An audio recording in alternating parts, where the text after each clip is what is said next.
नमस्कार मंडळी, स्वागत आहे तुमचं तुमची आवडती मालिका ठरलं तर मग. आणि मंडळी, तुम्ही पाहतात 24 डिसेंबरचा ट्रेलर. तर चला मंडळी, सुरुवात करूया. बघा मंडळी, 24 डिसेंबरच्या ट्रेलर मध्ये आपल्याला असं दाखवण्यात आलेलं आहे. हे प्रतापराव म्हणतात ते काय नाही, मी लगेच आता रविराजला फोन करतो, तोच त्याला जेलमध्ये पाठवेल. आणि मंडळी, आता इकडे हा नागराज आहे ना, मस्त बसला आहे खुर्चीवर आणि आता तो दारू पित आहे. आणि आता तो महिपत खाली पडलेला आहे, त्याच्या हातापायाला रस्सी बांधलेली आहे.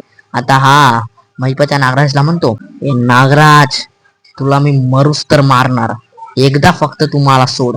आणि आता मंडळी, हा नागराज यांना दारू पित पित हसत आहे. आता मंडळी, इकडे आता अर्जुन म्हणत आहे, माझ्या बायकोला सोडून मी कधीच कुठल्या दुसऱ्या मुलीकडे लक्ष दिलं नाहीये. माझी पूर्ण फॅमिली माझ्यासाठी चांगली आहे, पण जर जर कोणी त्यांना दुखवण्याचा प्रयत्न केला तर मी त्या माणसाचा जीव घेईल. आणि मंडळी, आता सगळेजण आता अर्जुनकडे बघतच राहिले आहेत. आणि मंडळी, आता हा ट्रेलर पण आता इकडे संपलेला आहे. तर मंडळी, जर तुम्हाला आमचा व्हिडिओ आवडला असेल तर आमच्या व्हिडिओला नक्की लाईक करा. चॅनलला सबस्क्राईब नसेल केलं तर मंडळी, प्लीज आमच्या चॅनलला पण सबस्क्राईब करा. धन्यवाद.